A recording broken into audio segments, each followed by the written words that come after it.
dismantle racism. The Indiana chapter of Black Deaf Advocates have been holding a series of virtual town halls. News 8's multicultural reporter Katira Winfrey joins us now with the details. Katira. Kylie and Phil, people who are deaf say they are often left out of important discussions like racial injustice and so much more. Despite the language barriers, those in the deaf community have a lot to add to the conversation.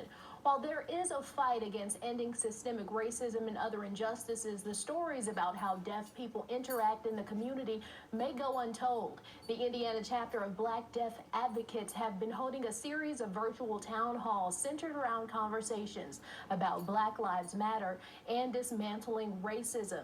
The president of the organization said through an interpreter, if pulled over by the police, he can pass notes back and forth with an officer, but then there's concern about an officer getting frustrated or believing that the person is actually deaf.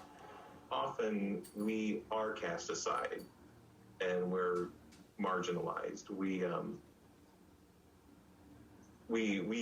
feel like we should be equally included in the discussion.